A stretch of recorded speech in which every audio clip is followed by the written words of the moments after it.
Hello, you wonderful people, and welcome to another episode of Crime Centric. This being a show where it's about crime dramas that I watch. For today's episode, I'm going to talk about the latest episode of Animal Kingdom. A lot of really interesting things went down in this episode, so let's break it down. First and foremost, let's take Pope's side of things when he rolls up and breaks into Cassandra's ex's place, and it's like he's hood up and everything. I was like, what is he going to do? I figured it had to do with Henry, but I wasn't expecting. I thought he was going to wait until Henry had left, but I guess that's I thought that would until Henry's dad had left, but I guess that's his stepmom, his dad's girlfriend or something rode up. So he made whoever it was left, got in there, zip tied Cassandra's ex, told Henry, let's go. And so it's yeah, I'm not robbing him. I'm not, it's oh, how much did how much she pay you to do this? He's she didn't pay me anything. It's then why are you doing this? And it's because Pope, what he was thinking last episode, every boy should have their mother, because he grew up in a situation where he grew up without a father. He grew up with his mom doing everything to give him everything. So, he's always going to believe a child should never be taken from their mother because he grew up without a father. So he's what can a father really do that a mother can't, so he's always going to have that side of things. It's yeah, I'm not the most well-adjusted human being, but my mom did the best that she could. Yeah, did she fail? But parents don't always nail it. They're not always going to raise you 100%, right? Your parents might screw you up a little bit, but at the end of the day for him, it's right, despite all the bad shit that's going down into Cody family, she's still my mom, she was my mom, and now she's going to have even more reason of a respect of what she does. Yeah, I have issues and everything, but at the end of the day, every boy needs every child, but specifically every boy needs their mother. Which immediately when I think of that, I just think of the what is it, Of Mice and Men song Second and Sebring. That those last lines of that song will always, I need your love like a boy needs his mother's side. That line will always resonate. It's been years, and that song still hits hard just because just everything that song represents. Obviously what it means to their former vocalist Austin and everything. So that I'm going on a whole tangent, but it's if you've never heard the song Second and Sebring from Of Mice and Men, it's a heavier, they're a post-hardcore metalcore band, so if you're not into that, it might not resonate with you. But yeah, I highly recommend you check it out and listen to the lyrics and stuff like that. It's a very befitting song with the nature of everything. But I think it's a very sweet song. Sad but sweet. Regardless, tangents and all that aside, Pope, I was I didn't think Pope was gonna, I figured he wasn't gonna kill Henry's dad in front of him, because it's no, that's not what I'm about, but it's I wasn't expecting him to just straight, I guess it's right, here's a jug of water, here's a knife that you can cut your, hands free, yeah, it's over here in the grass, find it, but it's I'm not gonna kill you, because obviously, he, in his mind, it's oh, Cassandra's a shit mother, but then Henry is she's not a shit mom, and so at the end of the day, it's are you my mom, is my dad dead? It's no. He's are you my mom's new boyfriend? He's no. And it's then why are you doing this? And it's yeah, because every boy needs his mother, at least a good mom. And he's my mom's good, I think. He's good, then let's go. And he rolls up at Cassandra's place and he's I didn't ask you to do this. And it's yeah, he did it because I guess fixing their relationship, putting them together was therapeutic in its own right for him, because he's dealing with everything with the loss of Smurf, that it's hitting him hard. And I think reuniting a family like that, it's granted, it's right, he was even telling her ex, just let it be, what's about to go down, let it go down, don't fight it, don't kind of pursue anything. Who's to say he probably will, but he's trying to give Cassandra enough time that she could take Henry across the Canadian border and they can kind of disappear with the money he gave. Will they have that opportunity? Who knows? But I get the feeling they'll probably get caught, and then it's who's the one that did it? Cassandra will have to be it wasn't me, it was this dude Pope who did. I don't know. I'm sure that's going to be a whole thing in itself. Because I don't know if he ever gave his last name either, so it's not they could be oh, he's Andrew Cody. I don't think Pope ever gave his last name, but I could be mistaken. So he is just kind of the wandering stranger that came into her life, and gave her this chance. And I think he felt nice about the fact that she hugged him, even, thanking him. It's for it. He's just kind of I think because Pope's also he's always been the one that cleans up messes. Like, he doesn't help people. He kills people. That was always the job his mom gave him. Like, she always handled the dirty side of things when it came to the family. So I think for the first time, like, I'm helping someone rather than hurting someone, because all he's ever done in his mind is probably like, all I've done is hurt people. That was kind of what I was good at. That's all I was good at. But it's like, wait, I can help people too. So that's Pope's side of things. And then on the other side of things, we have the entire Cody family falling apart, because obviously you have Craig getting out of jail because Ren had to like bail him out, like paying like $1,000. So I'm surprised that didn't turn into more of an issue, considering like the Codys and everything, but I guess maybe he wasn't in the system long enough for it to be an issue. Definitely not for that DEA agent, Livingood, to like find out about it and try to use that. So it's like, right, paid the bail, boom, like, we're gone. And obviously Craig is not so receptive and like thankful for like all that Ren's doing. And it's like, right, I got to go to Tanya. She's like, yeah, if you're taking Nick with you. And she's like, fine. I'm assuming it's some of that like selling coke and stuff like that, drugs side of things, because she got those last episode. I'm surprised those consequences haven't come back. It's like, I'm still waiting for that Miriam situation to turn out, because like she did stab a dude, so I'm like, that's gonna come back to bite her. Maybe not. Like, she's gotten addicted to this crime stuff, so there's almost an interesting parallel to draw, like, of like Janine made a joke in the past, being like, oh, like, next time I take on the job, is like, oh, you have more kids, who gonna watch your kids while you're out there robbing places? She's like, I'm gonna bring them with me. I mean, obviously more playing into the fact is that she would eventually make this a family business, that they'd all kind of like, she'd raise her, like, she ran things for a long time, but eventually passed the torch for her kids to go off and do their thing and do the robbing. So but it's still just interesting, you know, because it's like potentially Ren is bringing Nick along as she's doing. So like, it's almost like everything's coming full circle in those regards as well. But it's just like Craig's just kind of like, once again, that the Smurf situation is hitting him a lot harder than any of them are willing to realize. And so like, he ends up talking to Jay, finding out about Pete flushing the coke and them all being screwed, and he's actually throwing it all at Jay. I feel like that's so messed up, because I feel like amongst everyone, Jay's the only one doing his job, because like Darren's the one that's barking orders, and it's like, yeah, things were like, yes, things were complicated, yes, I was doing stuff behind your back, but things were running smoothly until you guys got involved, being like, oh, we're the uncles, you're the nephew, you're the child in this situation, we run things, we dictate how things go. It's like, it's not an even split vote. Like, it tends to lead more probably like a triple way split between Craig, Pope, and Darren, more so, and then like, well, more somewhat even. I still think Pope at the end of the day would get the bigger chunk, because at some point, like, Jay would have less control and less say when it comes to percentage wise, so it wouldn't be a even 4-way split, and that in itself just plays into issues more and more. But the moment Craig found out about that, he tracked down Darren and is like, yo, what's up? Like, all this is going down.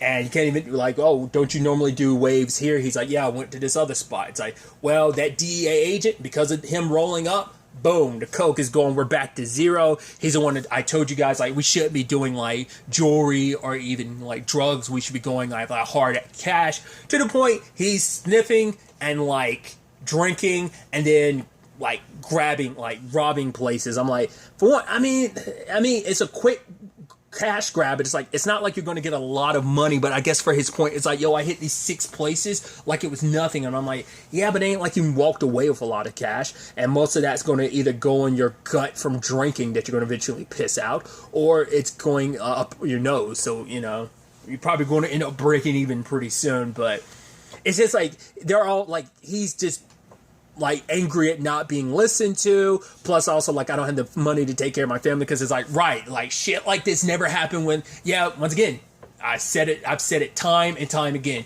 shit might have been weird with like Smurf, like, yeah, we might not have always agreed with, but at least we always walked away with cash in our pockets. And it's like, now we're running things ourselves, it has turned into a complete and utter shit show.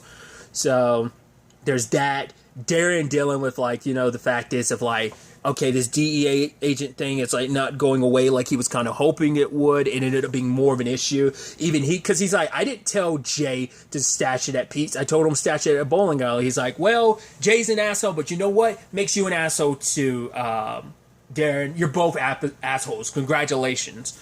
So Darren tries to talk to Pete, which Pete was like, okay, cool. Don't your cousin, don't your nephew, don't your crazy brother, don't your coked up brother ever come around here again, because if you do, you ain't leaving. So I'm like, cool. Any goodwill between you and Pete, completely gone. So no future business with him, because even he's like, I only helped you out because you were Smurfs kids, and they kind of screw the pooch on that. Once again, like they've been like feeding off of the teat that is Smurfs for years, you know? So it's like everything that's left open after like she died has been like her connection, her people. It's like this is the point where the Cody's going to have to rebuild everything from the foundation up. Like Jay's kind of taking it in the right direction already in certain regards, but also like he already got a cop who's interested in working with them. It's like, right, get us a file on like what the cops have on us. So it's like I think that in itself is just look in the right direction, because you need to build your own contacts, build your own stuff. There's obviously the whole Frankie thing. Like she's an important contact. Granted, she's motivated by the fact that she owes someone very bad some money. I don't think that's going to end well for her. That might end up getting the Cody's dragged in as well. We'll see. She says she's got it handled and whatnot, but I'm like, I hope that's the case. I hope she has it handled, and that doesn't come back to be more than she can handle. We'll see. Jay's meeting with Pamela's granddaughter, and there's a conversation about like splitting everything evenly. Most families want to like split everything and then like get away from each other, but they're going to still be in together, which, you know, Jay's like, it's the family business, so that's kind of how things work. But it's like, if he wanted to like get his share of things, like how quickly would it happen? And for her, it's like basically your uncles they could potentially buy you out. And it's like, because it seemed like Jay's just kind of like, he's done with it, because he's like, I'm getting the blame for everyone. I'm getting blamed for Darren. I'm getting blamed for Craig, but you guys are fucking up too. It's not like I'm the one that's actually kind of a little bit more in control. Pope fucked off and went somewhere. We have no idea what that's about, but I'm the one that's kind of been running things. Smurf set me up to be her successor, so I know how like things kind of run. You guys are like the ones who just party and just like you're crazy. Like I'm the one that has the future plans. I'm the one that kind of thinks that far ahead. I'm the one with the brains of the operation, but I get like treated like chump change, you know?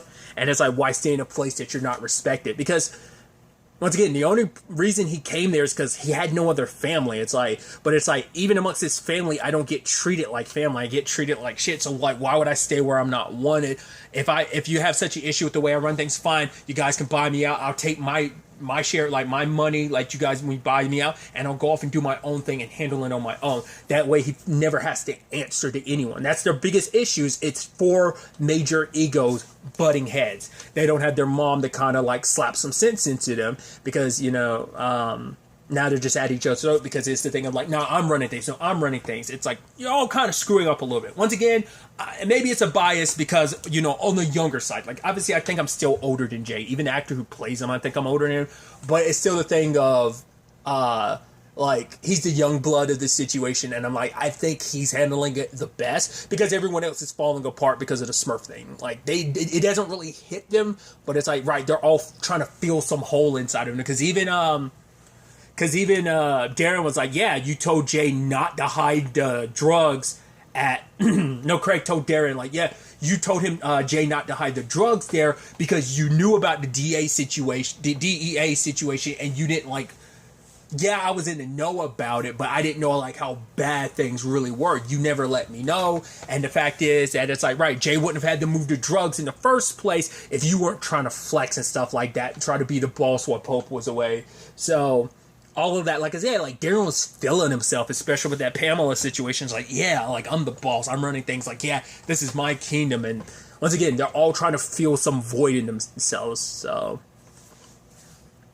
it's interesting, like, as things are kind of getting divided and falling apart, like, present day, in the past, they're kind of working well because Jake, Manny, Janine, and Pamela rob, like, a jewelry place, and they get away with it. It's successful and everything. It's like, yeah. I mean, granted, it has a terrible aftermath because, Jake's wife shows up, super pissed, and Janine thought it was funny until it was like, whoa, you start, like, swinging your bat to, like, my kid's stuff. This is my property, so, like, you want me to take you in here, Cheryl, and show you everywhere me and your husband banged? So she takes off. Jake's like, yeah, thanks, Janine, because, like, everyone's finding it funny. Manny is dealing with the fact it's like, oh, when we're supposed to be getting that $5,000, yeah, he's gotten attached to the racetracks, and so now it's like he's in debt, so that's going to be gambling's kind of his biggest issue. And so Pamela and Janine seem to be the only ones that got good heads on her shoulder, in particular Pamela, because like Janine's like, hey, we want to do the next one, but Pamela's like, how about we just enjoy the victory we got? But then like Pamela wants to leave afterwards, because it was like, yeah, do you even like Jake? She's like, I like him. It's like, what do you like him about? He's loyal, he's tall, good chin. It's like, yeah, like if I want to have kids, like, you want to have a kid with him? It's like, maybe, which we know she does. Obviously, you met a younger Billy last episode, so. But it's like, now it kind of puts things in perspective for Janine, where it's like, the moment Pamela leaves, she's like, don't go. She's like, no. And Pamela's like, I gotta go. And she's like, Janine's like, fine, whatever, go. It's like, you'll see me soon. Yeah, sure, whatever. And it's like, even at the very last shot of the episode, you guys won't ever leave me, right? It's like, oh, that's, it's like, right. She's lonely. She, much like her kids present day, are trying to fill the void without her. She was trying to fill the void that was kind of left in her for a long time. Losing Cullen really, like, deepened that hole. But the fact is, it's like, right, the reason why you want so many people around you, it's like, do you really like them or not? Like, Manny might be a handful, and Jake's kind of a lot of fun, but it's like, because the more people around you, the less alone you feel. So now you almost think like, right, you having all those kids, was it because like, is it just because you didn't want to be alone at the end? And now it's just interesting how that came full circle for your kids to be, like I said, where they are, where they're kind of divided at each other's throats. Hell, it gets really bad when Craig shows up and Darren's waiting, just looking at like how trash the place is. And then Jay shows up and it turns into a whole argument about like, oh, don't be mad at me. You're the one. It's like, oh, it's your fault, Jay. And he's like, I'm not the one who couldn't kill my boyfriend, because I'm not saying this is like a good thing. But let's face it, like from a criminal standpoint, Jay's done his due diligence. Like Mia was wilding and he killed her. So, he was able to do something that Darren couldn't do. And even looking at Craig being like, do you agree? And you could tell the look in Darren's face, like, yeah. And Craig's face is like, yeah, like, you should have handled yours. Like, your mistake is coming back to bite us in the ass in the biggest way possible. So Darren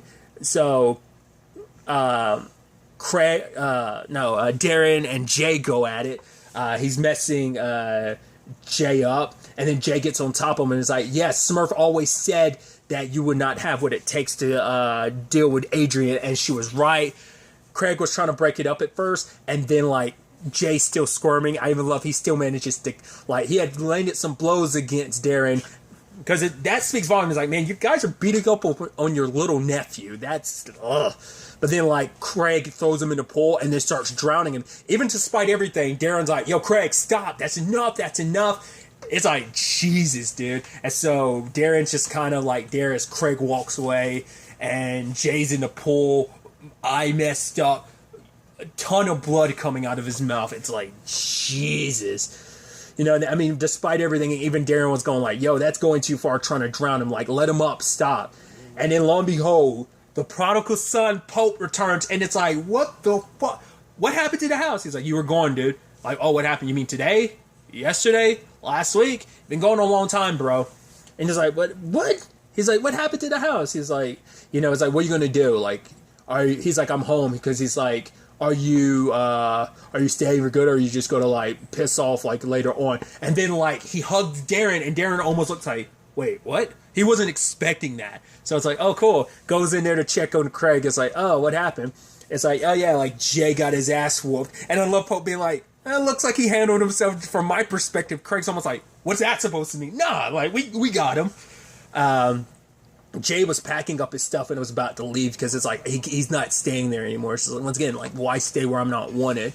So and then like that moment between Darren and Craig, and it's just like, yo, that's a little crooked. So Craig comes over, is like, all right, 3, and breaks his nose back into place. He's like, yeah, still hideous. It's like, it's that like them both laughing, and just like, it's like, oh man, his ribs kind of messed up, so he's got to put some peas on it, and he gets a beer and puts it on his face. It's like, despite everything, it's like, it's that thing of like, right, we talk shit about each other, we fight, and it gets nasty, it gets bloody, but at the end of the day, we're family. Like, so like, it's like boys will be boys type of situation of like, we worked it out, like, we squashed the beef, we're good. Yeah, we just needed we needed an outlet. It was like cathartic in a way.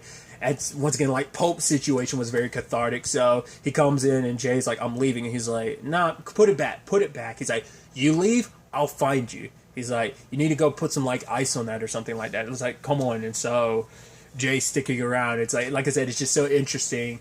Once again, you know, that ending with just Janine all alone being like, you'll stay here, right? You'll never leave me. And their mom's kind of left them, and now it's like, right, them picking up the pieces afterwards. Pope coming back to pick up the pieces. So it's definitely going to be interesting to see what the Codys do next episode in the aftermath of this, but I think it's going to be about coming back together. Like, now it's like, right, we were so busy trying to run things like our way, like who's in charge. It's like, no, we need to come together. Now, whether that's going to be Pope being like, I'm in charge, or whether it's just now we need to get our shit together because there's enemies, there's issues all front. Like, all right, so the Pamela thing is dealt with, but there's also this other stuff. Like, I'm curious, like, if Jay's going to do that whole, like, right, you guys have to sign this. Like, is he still going to try and get them to buy him out? They've got the DEA, like, agent Living Good to worry about. It's like, well, the relationship with Pete has been soured, so is there anything that can come from that? We'll have to wait and see, but I'm really interested to see where the next episode takes us with all of this. But really, that's all I want to talk about. Till the next time we meet, be happy, be safe, live life to the fullest, and enjoy it. Good day, and goodbye.